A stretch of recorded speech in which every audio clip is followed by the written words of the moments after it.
Character building and the overcoming of habit. Character building is the greatest object in life. It has been said that character is the only thing we can take with us when we depart this life. This is perfectly true. Therefore, the object of all religion, not religiousness, mental training and development, should be the building of character. A religion that does not build up character is worthless.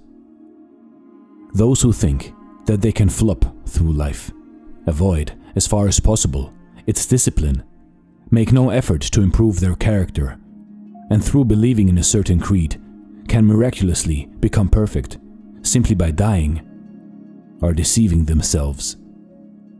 We do not become perfect or of a strong and perfect character either by believing in a creed or through dying, but by attainment.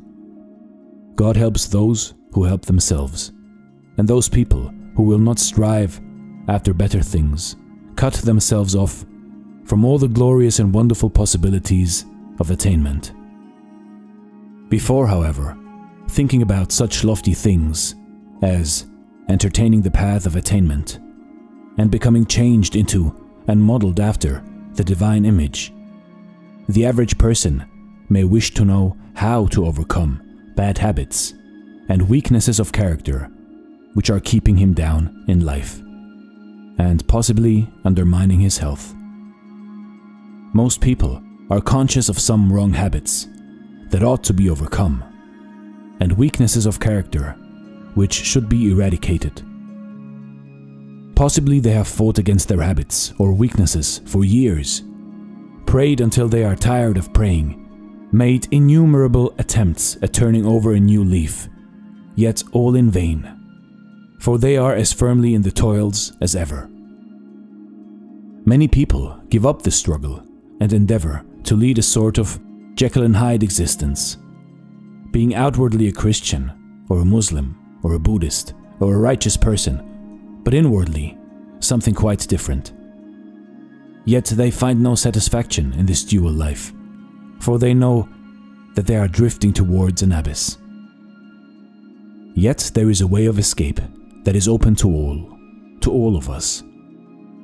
The Infinite One has provided man with powers that are apparently unlimited, powers which can be used either to build up the life and character or to destroy them. These powers are those of the subconscious mind. This mind is a reservoir of unlimited, tireless forces and becomes, if we use it rightly, our best friend, or, if we misuse it, our worst enemy. Every time a bad action is indulged in, wonderful changes take place in the nervous system, and energy becomes stored up in certain cells, so as to make it easier to do the wrong act on a future occasion. It is equally true that every time a good action is done, similar changes, but in a reverse direction, take place that make the doing of the same action easier in the future. This explains the tremendous power of habit. Our body, brain, and nervous system become changed, either for the worse or the better, according to the type of action indulged in. We do not yet fully realize what a wonderful adventure life is. We are entrusted with tremendous powers, and by their use or misuse, we can either destroy ourselves or build up our character in every possible direction. What a responsibility, yet what a glorious opportunity. In order, however, to find a way of escape from evil habit and weaknesses of character, we must go deeper than actual deeds. For actions are effects of hidden causes. The cause of all action is thought. A thought, someone has said, is an action in the process of being born. It is true that we possess primitive desires and impulses, but these can be transmuted into noble actions and high achievement simply by directing the thoughts and attention to higher and better things. For instance, the powers of sex become transmuted into brain power if the thoughts and attention are completely transferred from sex to intellectual pursuits. If, however, the thoughts are allowed to dwell upon sex or passion, then the kingdom becomes divided against itself, and man begins to drift towards the abyss. The strain of modern life is filling our asylums, yet there are those who can work 15 or even 18 hours a day and thrive on it, although engaged in severely trying brain work.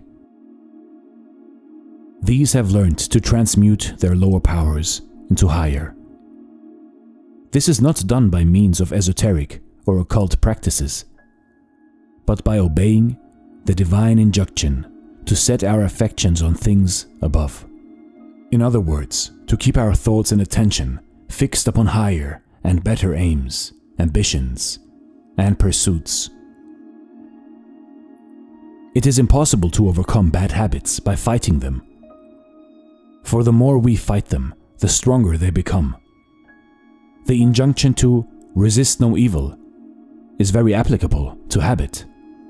The way of escape is not by fighting evil or wrong habit, no matter what its character may be, but by concentrating upon building a good habit that shall cut the ground from under the feet of the bad one, or by turning the attention to higher and better things. Whatever we fix our attention upon, or whatever it is that we idealize, our subconscious mind endeavors to actualize and make real in our life. By fighting a habit, we direct subconscious attention to it, and this is fatal.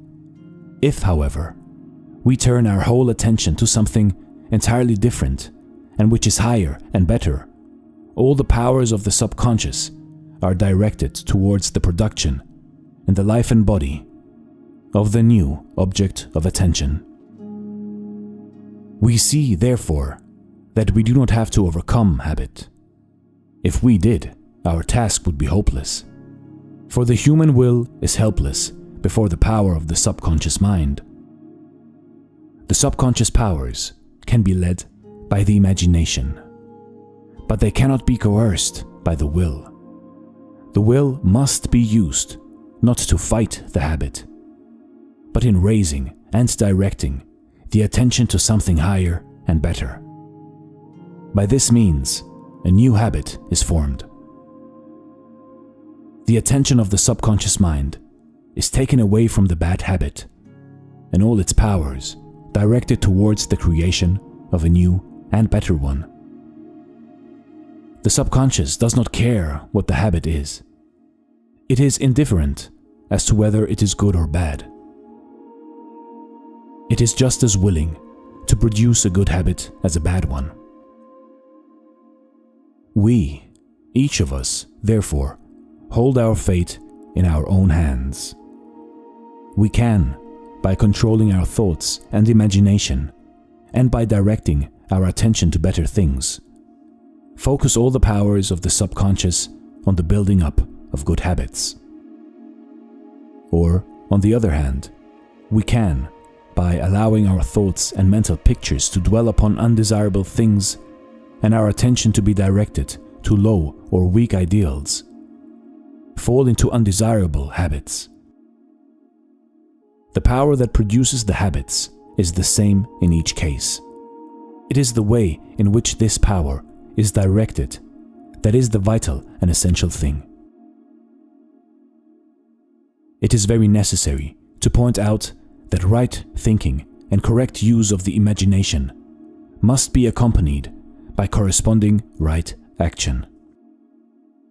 Many people make use of autosuggestion and expect it to destroy their bad habits and build up better ones, but it never will or can do so unaided. Autosuggestion is useless if it is not followed by constructive action. Young people should expend their energies in physical culture and games. Older people should interest themselves in hobbies and intellectual pursuits. It is only advanced students who can control their thoughts so that they can govern their life forces by mental means. Those less advanced, when attacked by evil or weak thoughts, must get up and do something quite different, and thus get their minds off the forbidden subject and interested in the new object of attention. It is a case of directing the desires and life forces into different channels by controlling the thoughts and attention.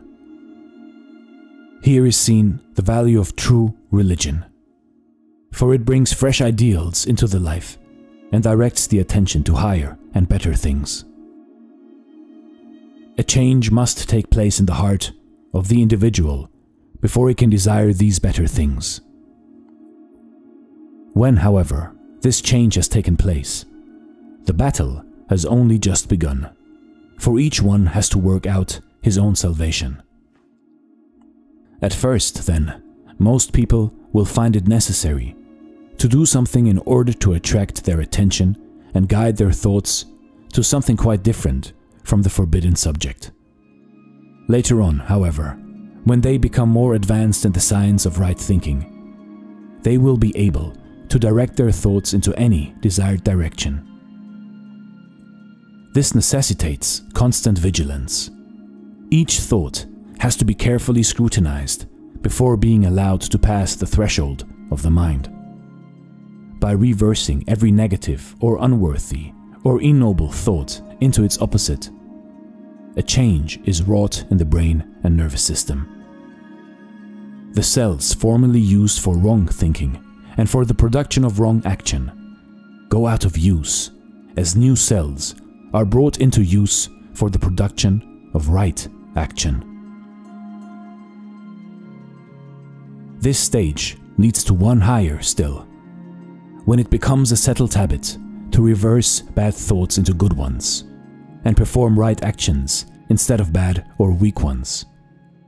The power of the subconscious mind, which at one time seemed so evil, produces right action more or less automatically. When once the habit of cleaning the teeth is established, there is experienced an uncomfortable feeling until they have been attended to.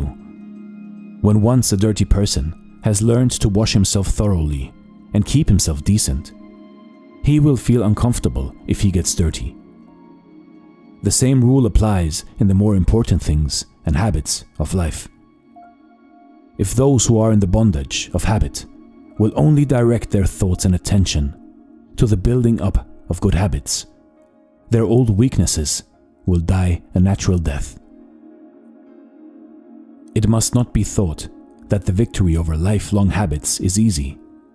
It may seem so at first, but sooner or later temptation will come with added force, which may result in a sad fall. If this should happen, it is most important that too much attention should not be paid to the incident. Instead, the beginner should pick himself up and making a mental note of the immediate cause of his downfall. Thus benefiting by the experience, press on again towards freedom. It is most helpful to realize that not only is the subconscious mind willing to be guided aright, if we will only persevere long enough, until persevering itself becomes a habit, but that we also have behind us all the spiritual powers of God. The Infinite One sees to it that the odds are not overwhelmingly against us. Our difficulties are not insuperable, although they may appear to be so. We can always win through if we faint not. Heaven looks on with sympathetic interest and rejoices with the struggler when he succeeds, and mourns with him when he fails. The struggle is a stiff one, for it is only by this that the seeker after God can become strong in character, but the victory can always be won. When the situation appears hopeless, let the struggling one remember that there is a way of escape somewhere, and that God, who is his freedom and deliverer, will reveal it to him if he faints not. If all who seek deliverance will realize that the power of the infinite is on their side, and that they are bound to become victors. If they will only keep on, they must succeed. And what a joy is theirs! There is no happiness quite like that, which comes to one who has fought the good fight and overcome bad habit and weaknesses of character. May all of you experience this supreme joy of overcoming. This was Chapter 10, Character Building and the Overcoming of Habit. From the book Within You is the Power, The Secret Power of the Universe by Henry Thomas Hamblin. This is Dare to Do Motivation. Thank you so much for watching, and stay blessed.